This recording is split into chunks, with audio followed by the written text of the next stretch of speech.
मान्य सभा सदस्य, आज हम 1 से 2 माह के पश्चात मिल रहे हैं। आशा करता हूँ कि आप सभी स्वस्थ होंगे। मैं आप सभी का इस शीतकालीन सत्र में स्वागत करता हूँ। पिछले दिनों हमारे देश के वीर प्रतिभाशाली खिलाड़ियों को मैं उनकी अद्भुत सफलता के लिए दिल से बधाई देता हूँ। हमारे खिलाड़ियों ने अपनी मेहनत, लगन और हिम्मत से न केवल अपने लिए बल्कि देश की प्रशंसा में एक नया अंश जोड़ा है। टोक्यो ओलंपिक्स में उनकी जीत से न केवल देश को प्रशंसा हुई बल्कि हर भारतवासी को ये विश्वास हुआ है कि कड़ी मेहनत और लगातार प्रयास से ही इंसान सफलता प्राप्त कर सकता है। It is India's dreams to host 2036 Olympics and we are making preparation for that. India, by successfully hosting the G20 submission, has demonstrated its capability to organize large-scale global events with excellence. With these positive thoughts, let's proceed of the House speaker.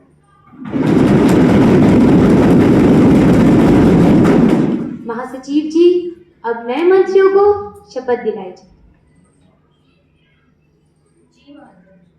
Shrimati Savita Dhingra, elected from Ghaziabad, Uttar Pradesh.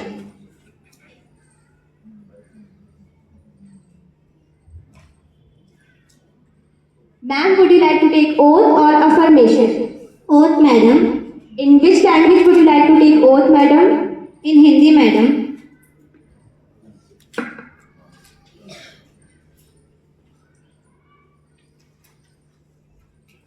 मैं सविता ढींगरे युवा संसद सदस्य निर्वाचित हुई हूँ। ईश्वर की शपथ लेती हूँ कि मैं विधि द्वारा स्थापित भारत के संविधान के प्रति पूर्ण श्रद्धा रखूंगी और राष्ट्र की प्रभुसत्ता बनाए रखूंगी तथा राष्ट्र के प्रति अपने कर्तव्यों का श्रद्धापूर्वक निर्वाह करूंगी। धन्यवाद।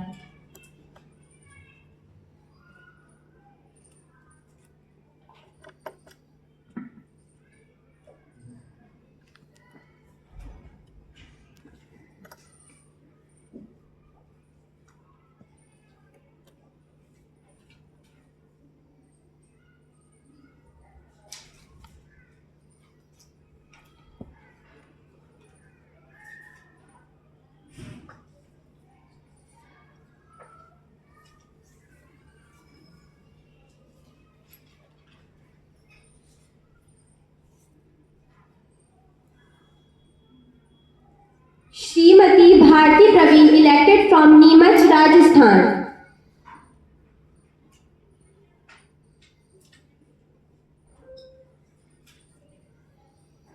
Ma'am, would you like to take oath or affirmation? Oath, madam. In which language would you like to take oath, madam? In English, madam.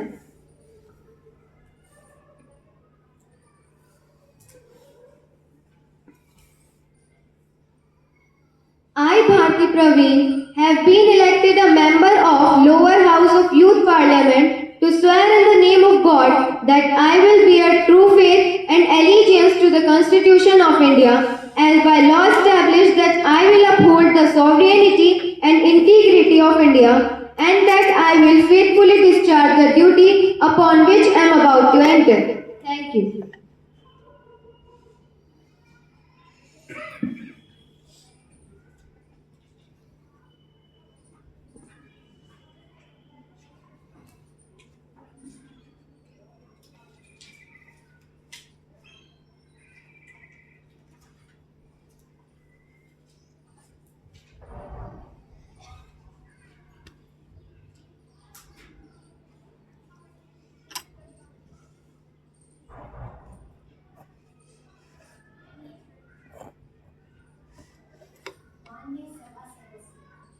मैं अत्यंत दुख के साथ संपूर्ण सभा को हमारे 3 साथियों के निधन के बारे में बताना चाहती हूँ। श्री इकबाल अहमद, श्री कमल सिंह, श्री रमेश जी। ये 3 साथी अब हमारे बीच में नहीं रहे। इनका यूँ इस तरह चले जाना हम सभी के लिए बहुत दुखद है। इनकी विदाई संपूर्ण राष्ट्र के लिए कभी न पूर्ण होने वाली क्षति है। मैं संपूर्ण सभा की ओर से ईश्वर से इनकी आत्मा की शांति के लिए प्रार्थना करती हूँ और आशा करता हूँ कि ईश्वर इनके परिजनों को इस अपार दुख को सहने की शक्ति प्रदान करे। प्रधानमंत्री जी।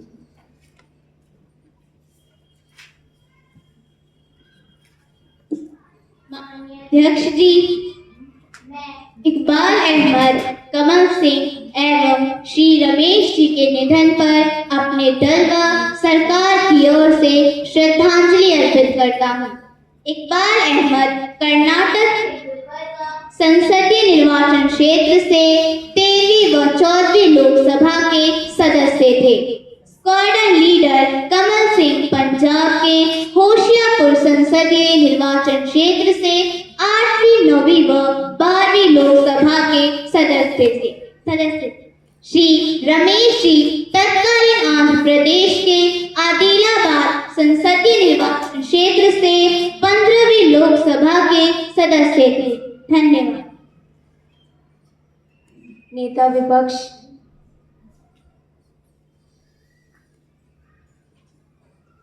धन्यवाद माननीय अध्यक्ष महोदय जी।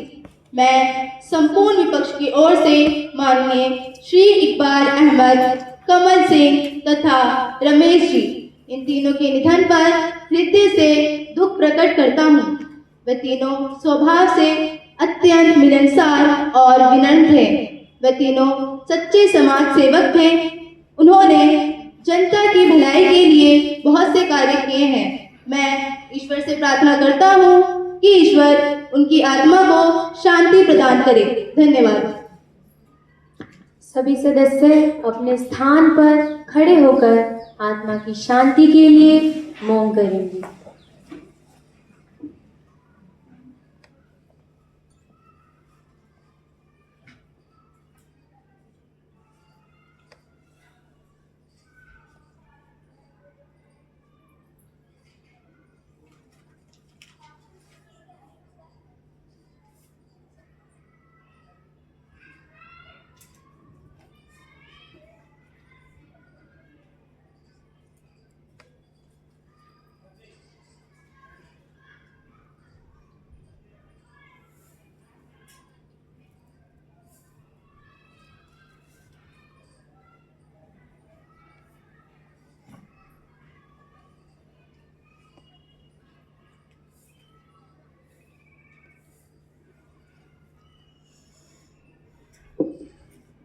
सभी सदस्य अपना स्थान ग्रहण करें।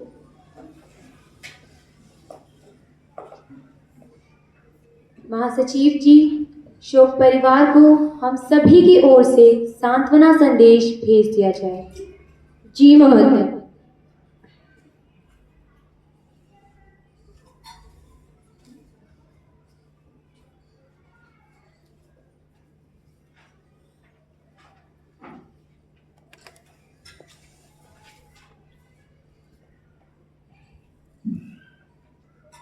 अब माननीय प्रधानमंत्री जी नए मंत्रियों का परिचय कराएंगे। प्रधानमंत्री जी।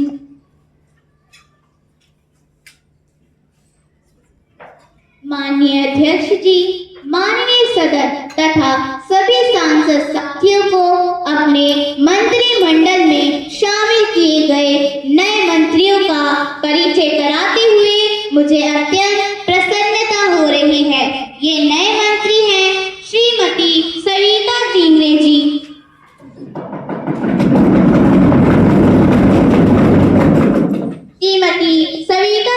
जी, राज्य मंत्री के रूप में हमारे मंत्रिमंडल में शामिल हुई हैं। यह युवा मामले तथा खेल मंत्रालय का कार्यभार संभालेंगी। श्रीमती भारती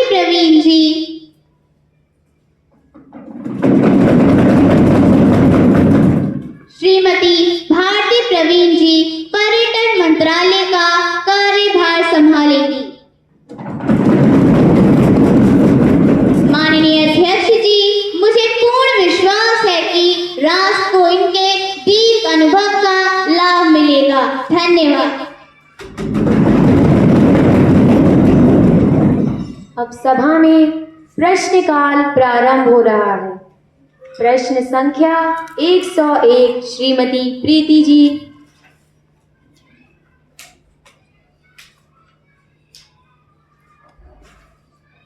धन्यवाद स्पीकर सर, आपने मुझे प्रश्न पूछने का मौका दिया।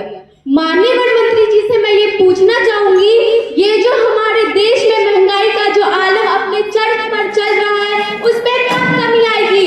10 साल पहले जो एक गैस सिलेंडर की कीमत 280 रुपए थी, लेकिन अब एक गैस सिलेंडर की कीमत 805 रुपए हो गई है।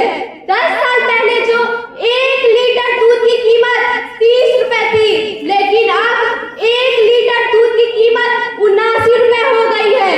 सरकार हमें बताइए कि इन बढ़े हुए दामों में कब गिरावट आएगी और आम नागरिक कब चैन की रोटी खा सकेंगे? शांति बनाए रखिए। मंत्री जी जवाब दीजिए।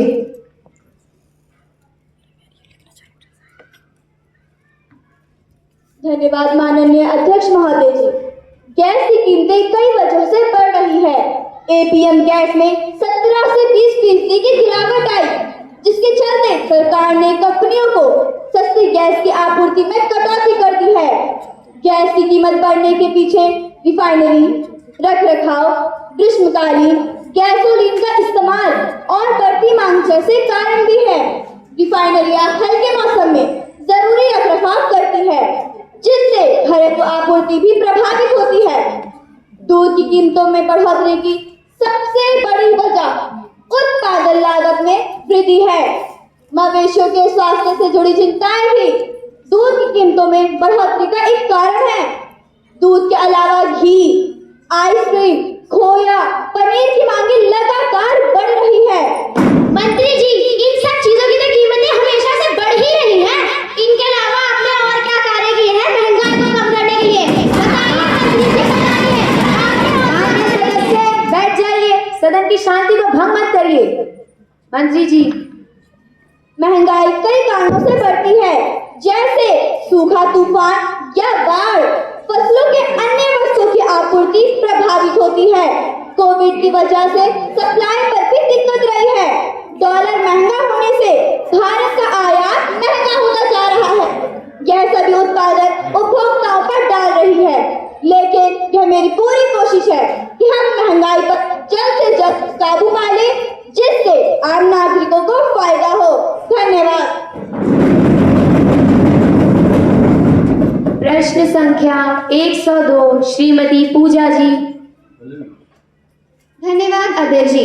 मेरा सवाल माननीय महिला एवं बाल विकास मंत्री जी से है कि 2017 से 2024 के बीच में 1.89 लाख केस बढ़े हैं और हमारे देश में रेप केस एक चौथा सबसे बड़ा क्राइम है। मैं ये जानना चाहूंगी कि सरकार महिलाओं की सुरक्षा के लिए क्या कदम उठा रही है, और अगर कोई कदम उठा रही है तो उसका प्रभाव महिलाओं की सुरक्षा पर क्यों नहीं हो रहा। मैं अपनी बात को खत्म करते हुए एक कविता बोलना चाहूंगी। इस आजाद देश के एक आजाद राज्य में है एक आजाद शहर, जिसके एक आजाद गांव में है एक आजाद घर, जिसके एक आजाद छत पर बैठी एक लड़की कैद महसूस करती है। ना जाने क्यों वो बाहर निकलने से डरती है। सोचती है कि महफूज रहना तो सब सिखाते हैं, महफूज रखना कोई क्यों नहीं सिखाता। सोचती है कि जब आवाज उठाने की बात आती है तो क्यों ये आवाजें लाश बन जाती हैं। ये वही आवाजें हैं जो मौका आने पर काश बन जाती हैं। काश के वक्त से घर जाती, काश के वो रास्ता न लिया होता, काश के साथ में कोई होता, काश के चेहरा छुपा लेती। दरिंदगी को काश, क्यों और कैसे के पीछे रख दिया जाता है। सवालों का एक बड़ा सा ढेर बना के इंसाफ को सबसे नीचे रख दिया जाता है। धन्यवाद। मंत्री जी जवाब दीजिए। धन्यवाद स्पीकर सर। मैं इस बात से बिल्कुल सहमत हूँ कि आज भी कई जगह ऐसी हैं जहां कानूनी तरीके से काम नहीं हो रहा है, लेकिन ऐसा बिल्कुल नहीं है कि सरकार महिला सुरक्षा के लिए कोई कदम नहीं उठा रही है। महिला सुरक्षा के लिए कई कार्य ऐसे किए गए हैं जो काफी लाभदायक साबित हुए हैं, जैसे कि बहुत सी जगहों पर कैमरास लगवाए गए हैं, वहीं दूसरी ओर 0 FIR का प्रावधान लाया गया है। मंत्री जी बताइए, ऐसा वक्त कब आएगा जब एक लड़की बिना किसी डर के घर से बाहर निकल पाएगी? माननीय सदस्य मंत्री जी। जीरो एफआईआर का उद्देश्य है कि सभी किसी भी कहीं भी हो वो किसी भी पुलिस स्टेशन में जाकर रेप केस के खिलाफ अपनी एफआईआर दर्ज करा सकते हैं। हमने सेल्फ डिफेंस के भी बहुत से प्रोग्राम चलाए हैं ताकि महिलाएं वहां भी जागरूक बन सकें।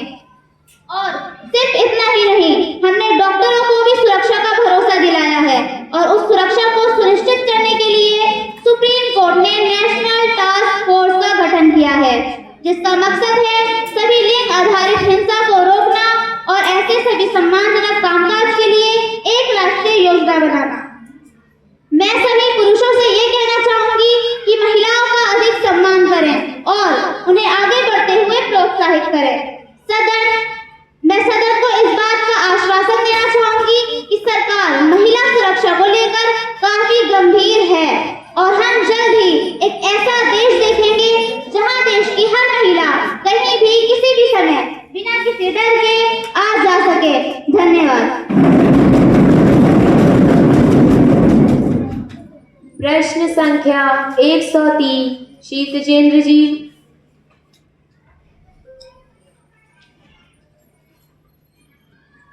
धन्यवाद अध्यक्ष महोदय।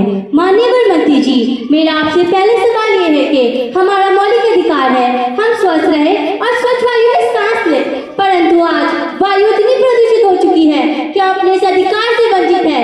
क्या वायु प्रदूषण कम करने के लिए सरकार योजनाएं बना रहे हैं? धन्यवाद। शांति बनाए रखिए। मंत्री जी जवाब दीजिए।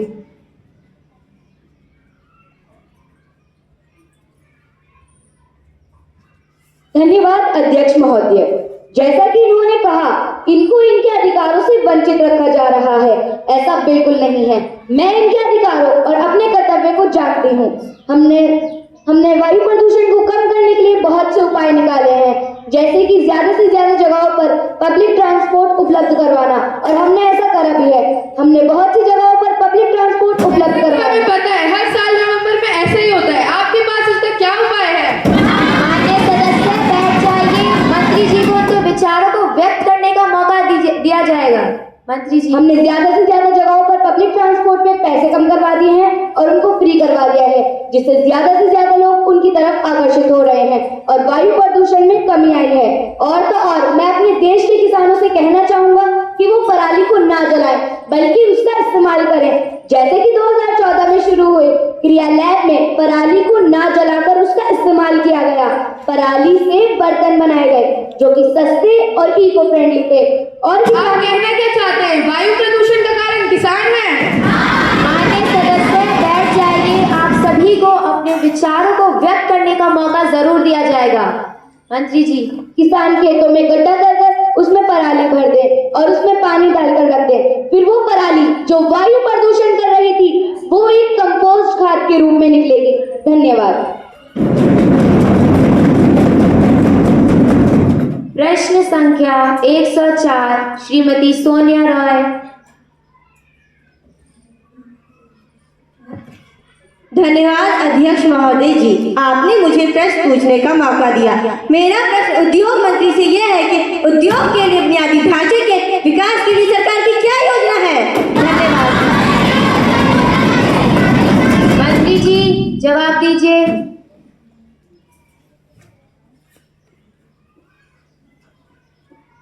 धन्यवाद अध्यक्ष महोदय जी, आपने मुझे बोलने का अवसर प्रदान किया। उद्योग के लिए बुनियादी ढांचे के विकास के लिए सूक्ष्म लघु एवं मध्यम उद्यम मंत्रालय ने बुनियादी ढांचा केंद्र की योजना शुरू की। इस मैं आपसे पूछना चाहती हूँ कि आपकी सरकार ने जो बुनियादी विकास केंद्र की योजना शुरू करी है, इस पर कार्य कब किया जाएगा? बताइए। शांति बनाए रखिए। मंत्री जी, इस योजना के तहत औद्योगिक क्षेत्रों में ये सुविधाएं बनाई जाती हैं: कच्चा माल, सड़कें, दूरसंचार, विद्युत वितरण नेटवर्क, जल निकासी। इसके अलावा उद्योग के लिए बुनियादी ढांचे के विकास के लिए कुछ और पहले भी की जा रही है। भारतमाला परियोजना के तहत 35 मल्टी मॉडल लॉजिस्टिक्स पार्कों का विकास किया जा रहा है। धन्यवाद।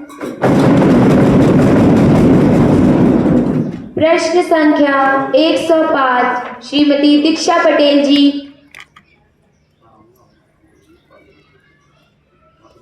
धन्यवाद अध्यक्ष महोदय जी, जो आपने मुझे बोलने का मौका दिया। मेरा प्रश्न स्वास्थ्य मंत्री से है। क्या स्वास्थ्य मंत्री स्वास्थ्य क्षेत्र में शोध और विकास की योजनाओं पर विस्तार पूर्वक जानकारी प्रदान कर सकते हैं, विशेषकर उन नवाचारों और प्रगति के बारे में जो समग्र स्वास्थ्य परिणामों को सुधारने में सहायता करेंगे? धन्यवाद। स्वास्थ्य मंत्री जी।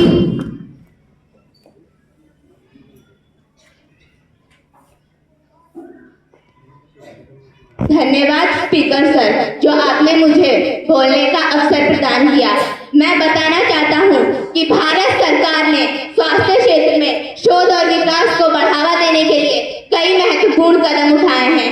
इस दिशा में सरकार ने डिजिटल स्वास्थ्य, बायोटेक्नोलॉजी और जन स्वास्थ्य के नवाचारों पर विशेष जोर दिया है। अरे सरकार, क्या आप हमें ये बताना चाहेंगे कि कब एक आम आदमी के स्वास्थ्य को अहमियत दी जाएगी?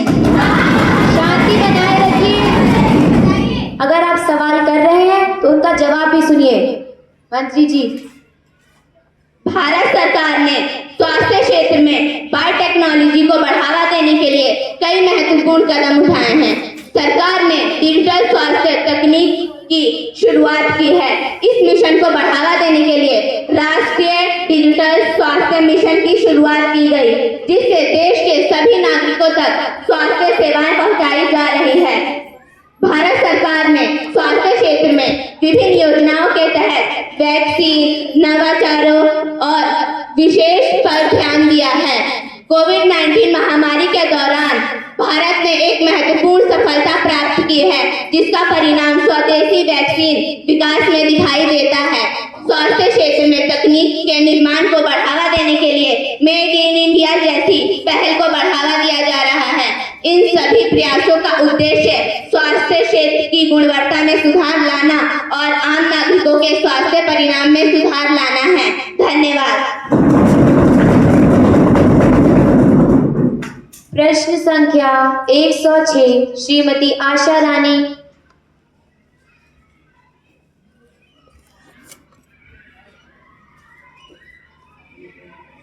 धन्यवाद मान्यवर रेल मंत्री, भारत में हाल के कुछ वर्षों में रेल दुर्घटनाओं में वृद्धि हुई है। 2014 से मार्च 2023 के बीच 638 रेल हादसे हुए हैं। वहीं 2024 में 3 बड़े रेल हादसे हुए हैं।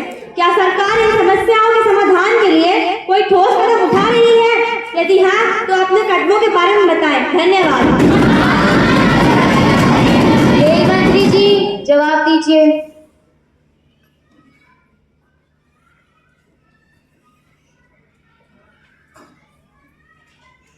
धन्यवाद मान्यवर। यह सच है कि रेल दुर्घटनाओं में वृद्धि एक गंभीर मुद्दा है। हमारी सरकार ने इस पर कड़ी निगरानी रखी है और इसके लिए ठोस कदम भी उठाए हैं।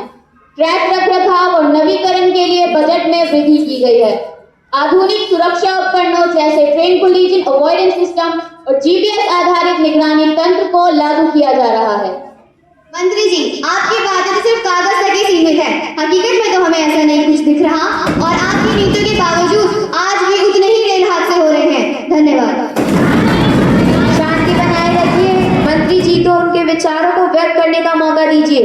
मंत्री जी। सभी रेल दुर्घटनाओं की तुरंत जांच के लिए विशेष कमेटियां गठित की गई हैं और दुर्घटनाओं की तुरंत जांच के लिए विशेष कमेटियां गठित की गई हैं। दोषियों के खिलाफ सख्त कार्रवाई की जा रही है।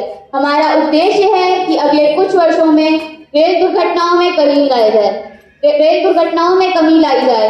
Along with that, the installation cost of coverage on railway tracks, including station equipment, is reportedly 50 lakh per kilometer.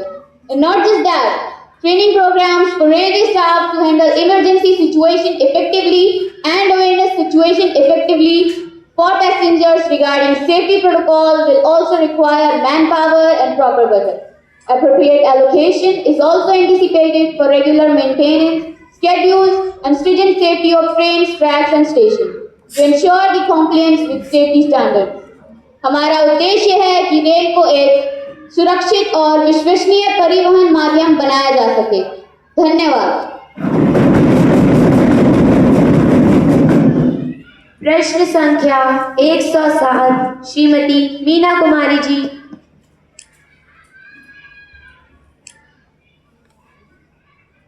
धन्यवाद अध्यक्ष महोदय। ऑनरेबल फाइनेंस मिनिस्टर, मेरा आपसे सवाल है कि वेतनभोगी वर्ग यानी कि नौकरी पेशा लोगों के लिए जो इन्फ्लेशन एक मेजर कंसर्न बना हुआ है, इसके बारे में आपके क्या विचार है? आजकल की जिंदगी में जरूरी चीजों की कीमतें बढ़ती जा रही हैं, जिससे लोगों का खर्चा भी बढ़ रहा है। ऐसे में सरकार इस प्रॉब्लम को सॉल्व करने के लिए क्या कर रही है? क्या आपके पास इसका कोई जवाब है? धन्यवाद। शांति बनाए रखिए। मंत्री जी जवाब दीजिए।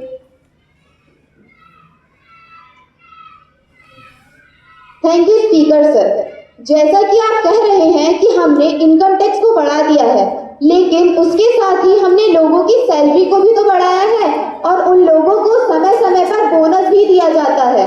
अगर हम इनकम टैक्स को नहीं बढ़ाते हैं तो अपनी कंट्री का डेवलपमेंट कैसे करेंगे? जो गवर्नमेंट हॉस्पिटल्स, रोड्स बनवा रही है। सरकार ये बताइए, जिस विकसित भारत का आपने सपना दिखाया था वो विकसित भारत कहाँ है? शांति बनाए रखिए। मंत्री जी को उनको विचारों को व्यक्त करने का मौका दीजिए। आप सभी को भी ये मौका जरूर दिया जाएगा। मंत्री जी। जो गवर्नमेंट हॉस्पिटल्स, रोड्स बनवा रही है वो इन्हीं पैसों के जरिए बनाए जा रहे हैं।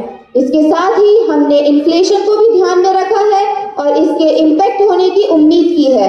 जिस बजट पर हमने अपना ध्यान केंद्रित करा था उसमें भी वृद्धि हो रही है। इंडिविजुअल टैक्स को भी अनाउंस कर दिया गया है। इसके साथ ही पिछला फॉरकास्ट जो इन्फ्लेशन को इम्पैक्ट कर सकता है उस पर भी फोकस किया गया है और हम ये उम्मीद करते हैं कि ये जितने भी चेंजेस हुए हैं वो हमारी पॉपुलेशन को रिलीफ पहुंचाए। Thank you. प्रश्न संख्या 108 श्री शिव ठाकरे जी।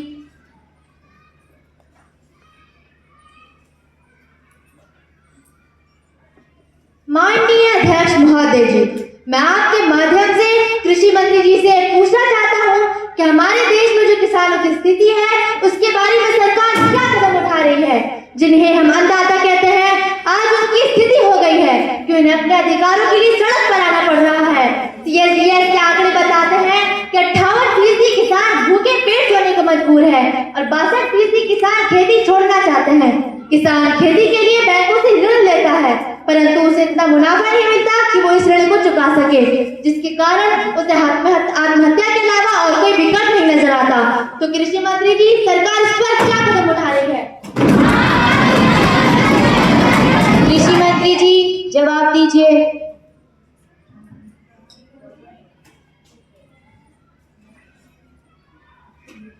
धन्यवाद माननीय अध्यक्ष महोदय जी। सरकार कृषि उपज विपणन समिति APMC कानून 2003 में सुधार लाने की योजना बना रही है। इसके साथ ही किसानों को उत्पादक संगठनों के निर्माण के माध्यम से सरकार द्वारा कृषकों को रियायती दरों पर उन्नत बीज, खाद, मशीनें आदि उपलब्ध करवाए जाते हैं, जिससे वह कृषि वित्त की आवश्यकताओं को पूरा कर सके। केंद्र सरकार ने किसानों को आर्थिक लाभ देने के लिए PM किसान सम्मान निधि योजना की शुरुआत की थी। इस योजना में किसानों को सालाना 3 किस्तों में राशि मिलती है। सरकार ने किसानों की मदद के लिए प्रधानमंत्री फसल बीमा योजना की शुरुआत की है, जो प्राकृतिक आपदाओं या अन्य अप्रत्याशित घटनाओं के कारण फसल के नुकसान की स्थिति में किसानों को वित्तीय सहायता प्रदान करती है। किसानों की हालत सुधारने के लिए सरकार ब्याज सहायता योजना, फसल पालन, पशुपालन, डेयरी और मत्स्य पालन जैसे अन्य संबंध गतिविधियों का अभ्यास करने वाले किसानों को रियायती अल्पकालिक कृषि ऋण प्रदान करती है। मंत्री जी, आप हमें ये बताइए, किसानों की बढ़ती आत्महत्या पर कब रोक लगेगी? शांति बनाए रखिए। मंत्री जी। सरकार किसानों के विषय में एक आय आयोग के गठन और किसानों के समक्ष आत्महत्या की प्रवृत्ति को रोकने के लिए एक कृषि नीति के बारे में भी विचार कर रही है और किसानों की जो स्थिति है उसको जल्द से जल्द बेहतर बनाने का भी प्रयास कर रही है। धन्यवाद।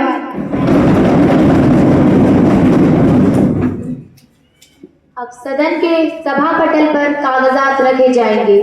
पर्यावरण मंत्री जी।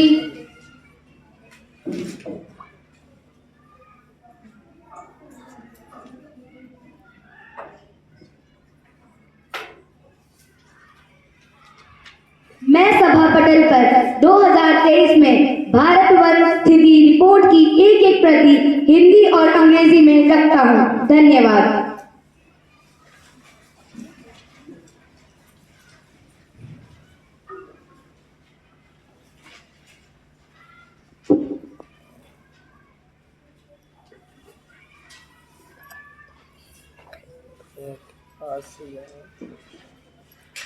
अपने आप आ जाना।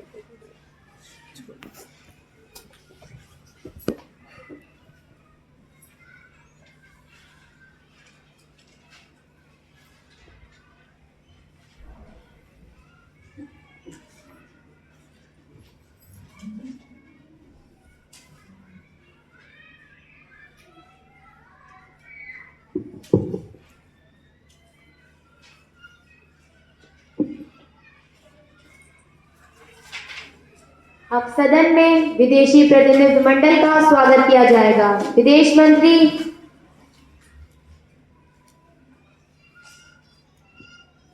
धन्यवाद अध्यक्ष महोदय। माननीय सदस्यगण, मुझे ये घोषणा करते हुए खुशी हो रही है कि मेरी ओर से तथा संसद के मान्य सदस्यों की ओर से मिस मारिया और मिस सोफिया, जो प्रतिनिधि मंडल के आदरणीय सदस्य हैं, हमारे अतिथि के रूप में भारत की यात्रा पर है, का स्वागत किया जाता है। प्रतिनिधि मंडल के अन्य सदस्य हैं, ये एक उच्च अधिकार प्राप्त प्रतिनिधि मंडल भारत आए हैं। हम अपने देश में उनकी शुभ एवं लाभप्रद यात्रा की कामना करते हैं और उनके माध्यम से यूरोपियन की जनता को हार्दिक शुभकामनाएं देते हैं। धन्यवाद।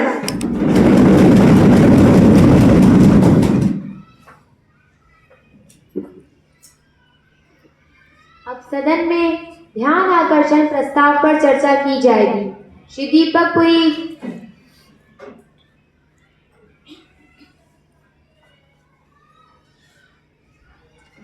धन्यवाद अध्यक्ष महोदय, जो आपने मुझे बोलने का अवसर प्रदान किया।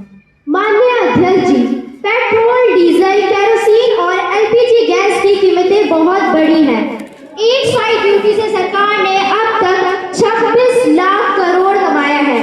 यूपीएस पिछली सरकार में तेल की कीमत $108 प्रति ब्रेंट थी। उस समय भी पेट्रोल 71 रुपए और डीजल 55 रुपए। और आज ऐसी हालातों में सरकार ने पेट्रोल और डीजल में लगातार बढ़ोतरी करी। सरकार को यह बंद करना चाहिए और मैं सरकार से यही अपील करना चाहूंगा कि वह बढ़ती कीमतों को वापस ले। धन्यवाद। शांति बनाए रखिए। अब सदन में विधेयक पे चर्चा की जाएगी। नारी शक्ति वंदन विधेयक 2024। प्रश्न ये है कि इस विधेयक पर चर्चा की जाए या नहीं। जो सभासद इस विधेयक पर चर्चा करने के समर्थन में है, हाँ कहे। जो सभासद इस विधेयक पर चर्चा करने के समर्थन में नहीं है, ना कहे। मैं समझता हूँ हाँ का बहुमत है, हाँ का बहुमत है, हाँ का बहुमत है। अतः इस विधेयक पर चर्चा की जाएगी। कानून मंत्री जी।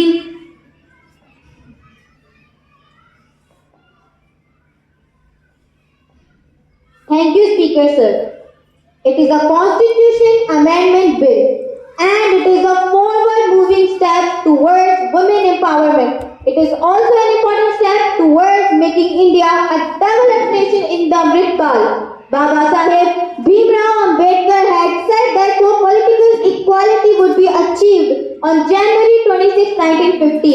The government will have to abolish the political inequality existing on social and economic fronts. To remove this social and economic inequality, our government has formulated many schemes since the year 2014, including several schemes aimed at women's empowerment. Today, this bill will not only enhance the prestige of women, but will also provide them proper reservation. Through this bill, we are inserting 239A in Article 239 of the Constitution, which will ensure 33% reservation for women in Legislative Assembly of the National Capital Territory of Delhi. We are reading Clause 3, under which we are inserting 33A in Article 330 of the Constitution. Thereby, there shall be a 33% reservation for women in the Lok Sabha.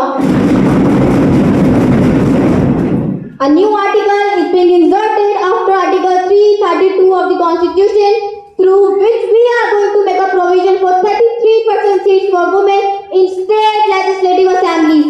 This reservation will remain in force for 15 years. After 15 years, Parliament will have the power to extend this period. If we look into history, this bill was introduced for the discussion of the Rajya Sabha on 9th March 2010. It was discussed for 2 days. During the discussion, the House witnessed strong opposition to this bill. After being passed the Rajya Sabha, the bill was referred to the Lok Sabha. However, this bill was never taken up for the discussion in the Lok Sabha, and it lapsed with the dissolution of the Lok Sabha on 18th May 2014. In fact, it is a very important bill. A discussion should be initiated on this bill, and efforts should made to pass it unanimously. प्रधानमंत्री जी अपने विचारों को व्यक्त करें।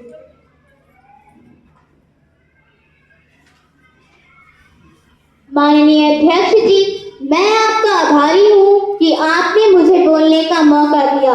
माननीय अध्यक्ष जी, आज भारत की संसदीय यात्रा का एक स्वर्णिम पल है। इस स्वर्णिम पल का हकदार इस सदन के सभी सदस्य व नेता है, चाहे वह सदन के अंदर हो या बाहर, वह सभी इसके हकदार है। अनेक वर्षों से महिला आरक्षण के संबंध में अनेकों चर्चाएं हुई हैं, बहुत वाद विवाद हुआ है। सभी कैबिनेट में महिला आरक्षण का जो विधेयक है उसे मंजूरी दी गई है। महिला आरक्षण को लेकर पहले भी कुछ प्रयास किए गए हैं। 1996 में इस विधेयक को पहली बार पेश किया गया, परंतु इसे पार कराने के लिए पर्याप्त आंकड़े नहीं जुटा पाए, जिस कारण वह सपना अधूरा रह गया। महिलाओं को अधिकार देने और उनकी शक्तियों का सही उपयोग करने का मौका शायद ईश्वर ने मुझे दिया है। इस बार हमारी सरकार ने इस दिशा में कदम बढ़ाया है। आज महिलाएं हर सेक्टर में आगे बढ़ रही हैं, नेतृत्व कर रही हैं।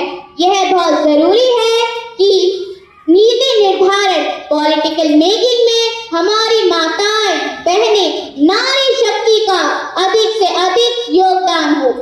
मैं आशा करता हूं कि इस सदन में बैठे सभी सदस्य इस बिल को पारित करने के लिए अपनी सहमति प्रदान करें। धन्यवाद। श्रीमती संगीता पवार जी।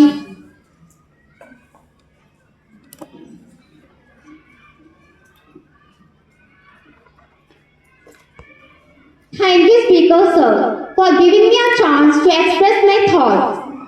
कौन है कहता नारी सब पर भारी? कौन है कहता नारी सब पर भारी?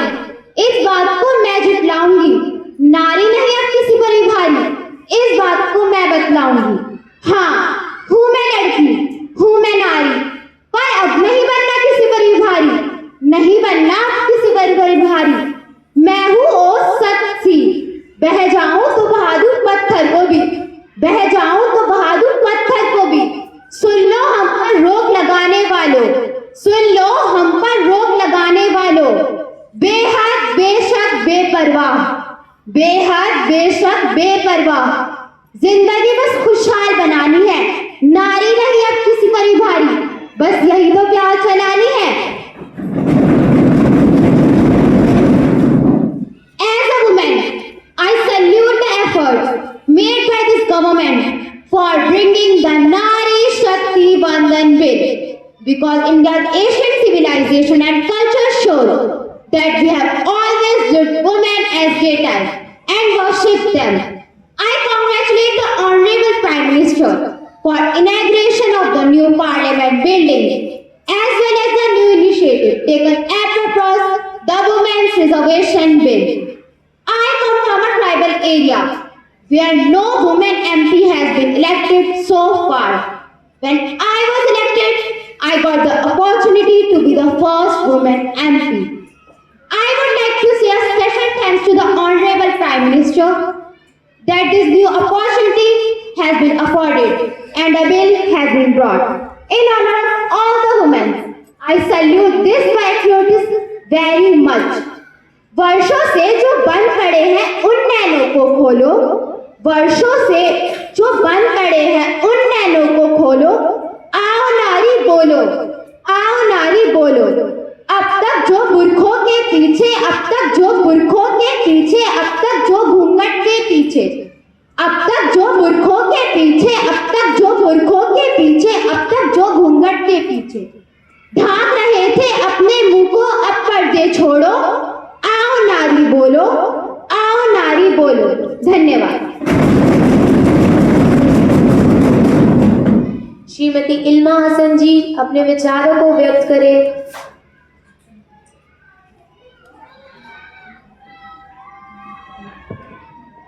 धन्यवाद अध्यक्ष महोदय जी।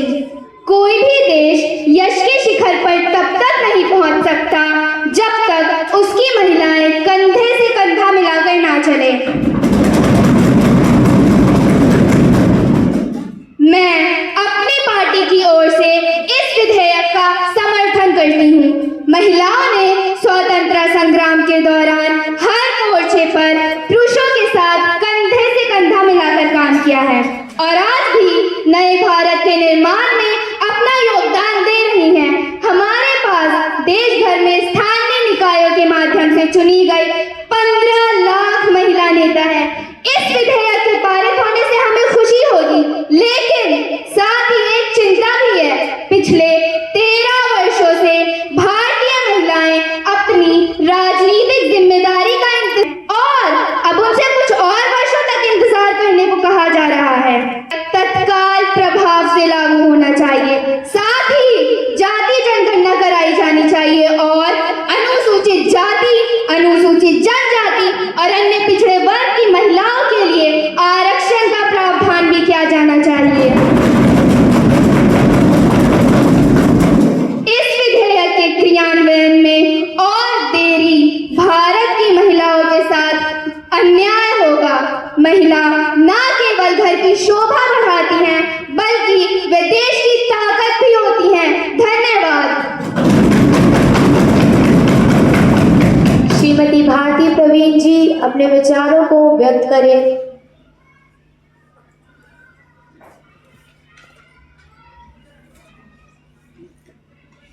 Thank you, Speaker Sir, for giving me the opportunity to speak here. Bharat में नारी अब शक्ति बनकर उभर रही है, हर बंधन को तोड़ सफलता की राह पकड़ रही है। जो कभी सीमाओं में बंधी रहती थी, आज वह आसमान की ऊंचाइयों को छू रही है। सशक्त नारी का युग अब उगा है, भारत में बदलाव का सूरज उगा है। As per our cultural beliefs, while entering a new building, it is a woman commonly looked upon as Lakshmi places her feet first at the doorstep of the house. If it is looked at from the constitutional point of view, Lakshmi has assumed the constitutional form through this bill, for which I express my special gratitude to the government, this house and the chair. In the year 1971, when a committee was constituted by the government, Bharatiya Janasangh had said that women should be given a constitutional guarantee. When this motion was moved in the house yesterday, some people said that this was our bill. Some people said that the entire constitutional idea was ours. Today's government guarantees reservation to women for 15 years. The opposition leaders are saying that why don't you implement it now? Whether they are of the view that we should not abide by the constitution, then it is alleged that why don't you give reservation to OBCs and Muslims? They probably do not realize that reservation on the basis of religion is prohibited in the constitution. The way the opposition is trying to mislead the citizens of our country, they should not get trapped in that illusion. We would be grateful if the opposition does not become a hindrance to the constitutional empowerment of the women of the nation. Our government has made efforts for upliftment of women since 2014. From the gender budget point of view, the figure for the year 2013 to 14 was rupees 90,000 crores, which rose to 2,23,000 crores in the year 2023 to 24. For the first time in the history of the nation, our government is making provision for a separate gender inclusion fund for women in the national education policy. Also through Poshan Trackers, it provides digital services to 7.5 crore children and 2.5 crore women of the country through nutrition campaign. We have enhanced the dignity of women. Now it is your turn not to just to deliver speeches but to do something and support this Nari Shakti Bandhan bill. नारी अब मौन नहीं रहेगी, हर कदम पर डटकर चलेगी, सपनों को अपने साकार करेगी, हर मुश्किल को पार करेगी. As long as there is 33% reservation in the Lok Sabha, so there is no limit to what we as women can accomplish. Today, every woman feels empowered and confident, as there is no one who has hindered a woman from speaking for herself, and she possesses every right to express her thoughts with confidence and eloquence. Thank you so much. Shrimati Savitri Dubey ji.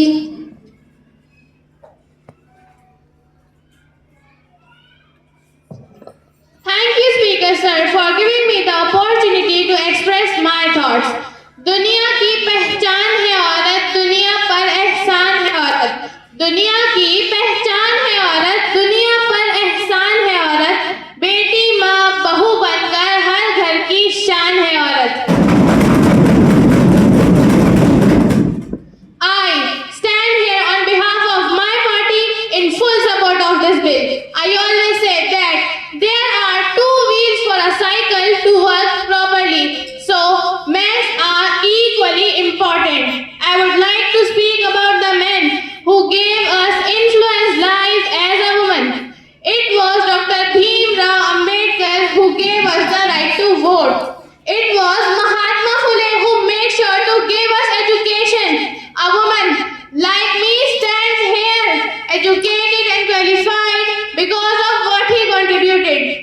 I am fortunate enough to say that Maharashtra became the first state who gave 33% reservation for women in Panchayati Raj institutions. There are many families with liberal and modern thinking. This is a big social change. Let us send a message to the nation that we are committed to STs, SCs and OBCs. What is the date and timeline for census and delimitation? If the government want to bring change, then they should apply it in Rajya Sabha. The way we are looking at decision making for empowered women, we must also talk about the crime against women, and the whole parliament would implement it and make sure to make it down to zero. I am ending my words with this beautiful poetry. रानी लक्ष्मी बाई वाली तुम ही तो ललकार हो, दीपा मलिक सा बल हो तुम, PT Usha सी आंधी हो, दुश्मन के हथियार गिरा देने वाली तुम ही तो इंदिरा गांधी हो. Thank you. Shrimati Shivani ji.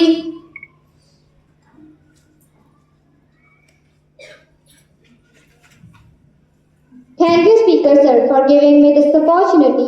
I will start with घर को सजाने का तसव्वुर रखते हो, घर को सजाने का तसव्वुर रखते हो, तो आओ पहले इस घर की मजबूत नींव रखी जाए.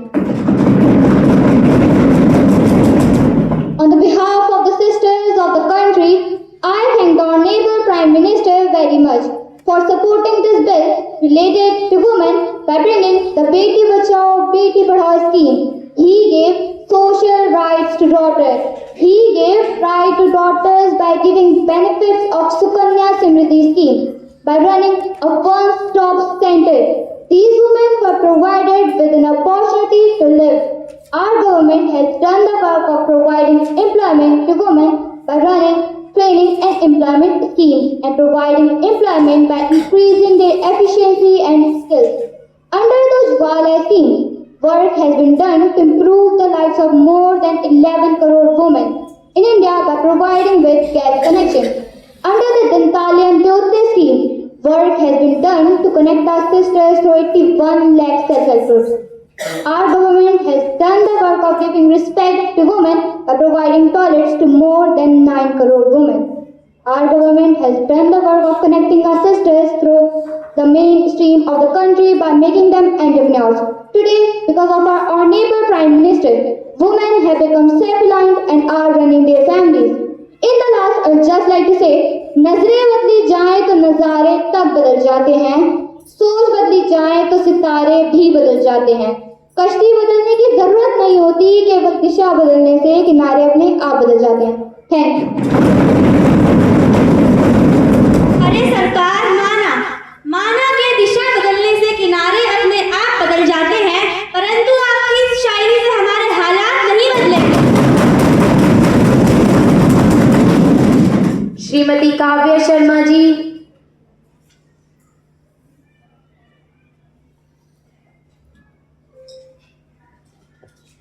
Thank you speaker sir.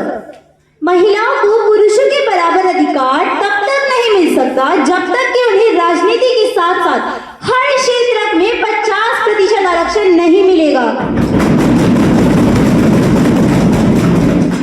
And till now, 105 constitutional amendments have been made in the Constitution of India in the interest of our country. And today we are again going to write the history of our country in golden letters. Today's women representatives are laying the foundation of building an equal society in India.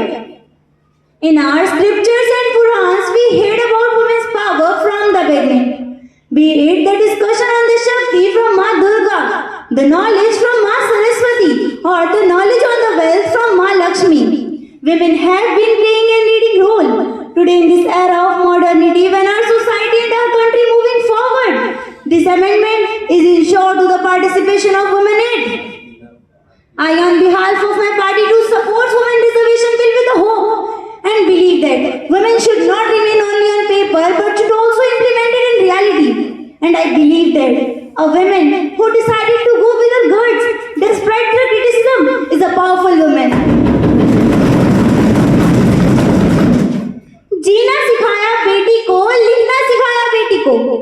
जीना सिखाया बेटी को, लिखना सिखाया बेटी को। फिर क्या कभी ये सोचा है क्यों नहीं बोलना सिखाया बेटी को? कभी यहाँ तो कभी वहाँ, कभी यहाँ तो कभी वहाँ, क्यों हर जगह सहना पड़ता है बेटी को? And when we talk about women reservation bill, the bill name is Nari Shakti Vandan Bill. Stop saluting us. We don't want to be saluted. We don't want to be put on pedestals. We don't want to be worshipped. We don't want to be called your sisters, your mothers, your wives. We want respect as equal. We have a right to this country as much as you have. The country belongs to us. The parliament belongs to us. The country belongs to us. The parliament belongs to us. And we have a right to be here. That's all I want to say in the end. यदि मंजिल ना मिले तो रास्ते बदलो, यदि मंजिल ना मिले तो रास्ते बदलो, क्योंकि वृक्ष हमेशा पत्तियां बदलते हैं, जड़ें नहीं। Thank you. श्रीमती काजल वर्मा जी।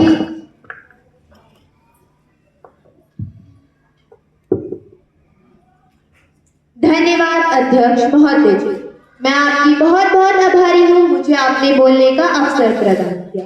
जैसे कि हम सभी जानते हैं, महिलाओं के प्रतिनिधित्व के मुद्दों पर कई सालों से संसद और विधानसभाओं में चर्चा होती आ रही है, लेकिन अब वह शुभ घड़ी आ गई है कि देश के माननीय प्रधानमंत्री जी की नेतृत्व वाली सरकार ने महिलाओं के प्रति साहस दिखाया एवं उन लोगों का विरोध किया है जो महिलाओं के विपक्ष में है। यदि कोई नारी सहन करने की शक्ति रखती है तो वह हौसला भी रखती है। इस विधेयक को सदन के माध्यम से पेश किया गया, जैसे बेटी बचाओ अथवा बेटी पढ़ाओ, और महिलाओं के सशक्तिकरण की दिशा में उठाए गए कदमों से मेरे विश्वास है कि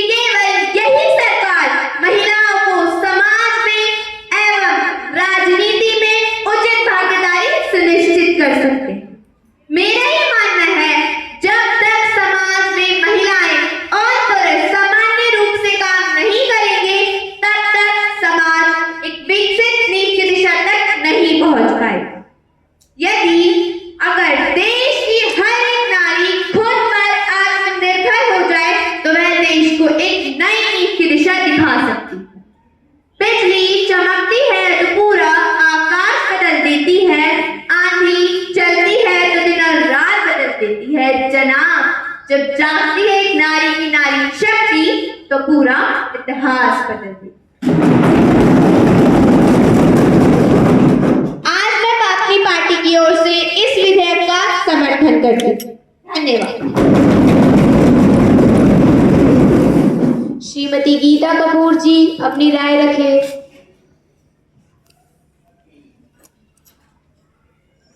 Thank you so much, Speaker sir, for giving me this opportunity to speak here. बेटी को घर में रहना है ऐसा दुनिया कहती है, एक बेटी घुट घुट के रहती है। बेटी को घर में रहना है ऐसा दुनिया कहती है, एक बेटी घुट घुट के रहती है। घर में अत्याचार, बाहर जाए तो बलात्कार, आखिर एक बेटी ही क्यों ये सब सहती है? In the new Parliament building, the Nari Shakti Vandan bill has been laid on the table of the House many times. I and my party have placed this bill on the table many times. I, on the behalf of my party, support this bill wholeheartedly. When the constitution was being drafted, it was Dr. Bhim Rao Ambedkar who made efforts to enhance the dignity of women in our society, who didn't have right to receive education and possess money and property. While Baba Sahib gave us right to vote, Manyamar Kanshi Ram Sahib made endeavors to create awareness about the value of that one vote to the oppressed section. With the introduction of this bill, the women of our country have got a new energy and have got a chance to feel safe. This bill provides necessary incentives for women to enter politics and achieve excellence. A woman can do anything. नारी सीता, नारी काली, नारी प्रेम करने वाली, नारी कोमल, नारी कठोर, नारी के बिन नर का कहाँ छोड़। We support this bill wholeheartedly, but we have some demands which we want to be included in this bill. According to NFHS, there are 1,020 females as per 1,000 males of India's population. Therefore, instead of 33% reservation, 50% reservation should be given, and this reservation should be implemented in Rajya Sabha. And the caste census, which was scheduled to be held in the year 2021, should be completed as soon as possible, and this delimitation should also be implemented as soon as possible. Thank you. Shrimati Savita डींगरे जी अपने विचारों को व्यक्त करें।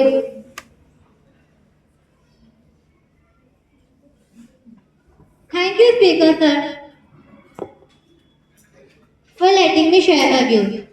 The Women's Reservation Bill is the first bill which has been brought in the new Parliament House, for which I want to congratulate the women of the entire country and thank the Honorable Prime Minister from the bottom of my heart. This is a historical bill. The women who have contributed to bringing the Women's Reservation Bill must be put into relief today. I want to say that we all should rise above the party line and support the bill which we have brought today. If anyone was most concerned about women, it was Baba Sahib Bhimrao Ambedkar ji, Jyotiba Phule and Savitribai Phule. And now, if anyone is concerned about it, it is our Honorable Prime Minister. Under the leadership of the Honorable Prime Minister, this government had given the slogan of Beti Bachao from the soil. Women have successfully held the portfolios of important in this government. I want to add one more thing that it is important for women to be equipped with positions and they should come forward in politics. Otherwise, no one will listen to them. Lastly, I would like to say just one thing, that all women, irrespective of parties, should actively participate in the discussion and passing of this bill. After all, in the times we live in, when we talk about women empowerment, gender inclusivity, and other aspects of gender equity, Women's Reservation Bill is long needed and much needed. And when women hold up half the sky, while half the sunset. Thank you. Shri Ravindra Kumar ji.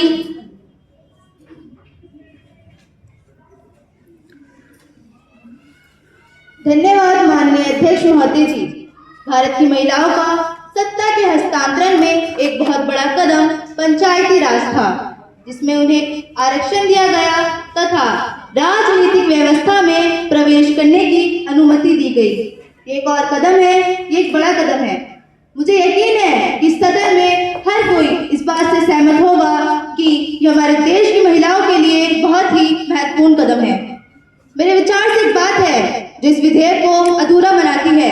मैं चाहता हूँ कि इस विधेयक में OBC आरक्षण को शामिल किया जाए।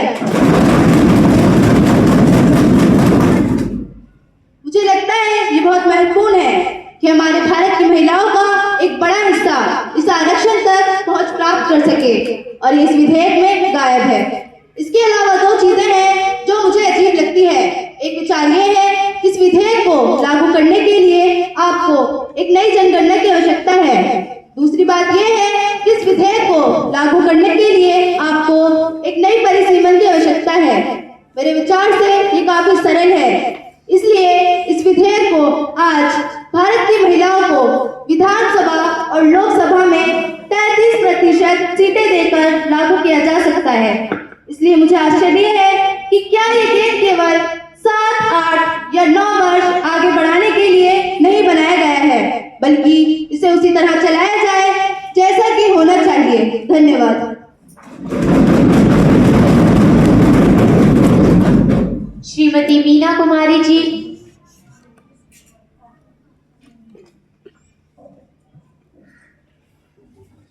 धन्यवाद अध्यक्ष महोदय। लाख मेहनत करने पर भी ना रहता कोई आभारी, हर घर में रहती है एक ऐसी ही नारी। सदन में भाषणों के दौरान सभी महिलाओं को देवी का दर्जा देते हैं, लेकिन जमीनी हकीकत तो कुछ और ही है। अगर महिलाओं को देवी नहीं तो कम से कम इंसान तो मानना ही चाहिए। इतना तो काफी ही है। महिलाओं के साथ बलात्कार बंद होने चाहिए। यह देश तो क्या, यह दुनिया भी महिलाओं की है। कैसे रोका जाएगा इन बढ़ते बलात्कारों को, ये सोचना होगा सत्ता में बैठी सरकारों को। मंत्री जी, आप भी तो इतने सालों से सत्ता में थे ना? आपने इस बिल को इतने सालों से पारित क्यों नहीं किया? शांति बनाए रखिए। मंत्री जी, इस बिल के जरिए महिलाओं को पूरी तरह से सशक्त बनाया जाना चाहिए। जब पुरुष और महिलाओं को समान माना जाएगा, तभी महिलाओं को उनका उचित स्थान मिलेगा। हम उस दिन का इंतजार कर रहे हैं जब पुरुष और महिलाओं को समान माना जाएगा। सबने माना है कि हम बेटों से भी आज्ञाकारी हैं। सबने माना है कि हम बेटों से भी आज्ञाकारी हैं, किंतु पेट के अंदर मरते ही अभी तो दुश्वारी है। वह सम्मान हमें भी दे दो जिसके हम अधिकारी हैं। नारी रक्षा के ही बहाने गूंजी बात हमारी है। वह सम्मान हमें भी दे दो जिसके हम अधिकारी हैं।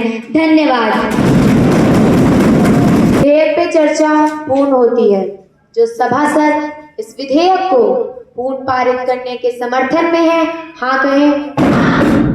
जो सभासद इस विधेयक को पूर्ण पारित करने के पक्ष में नहीं है, ना कहें। मैं समझता हूँ कि हाँ का बहुमत है, हाँ का बहुमत है, हाँ का बहुमत है। अतः इस विधेयक को पारित किया जाता है। विधायी कार्य संपन्न होता है। Now the house is adjourned till tomorrow to meet again at 11 AM. Thank you.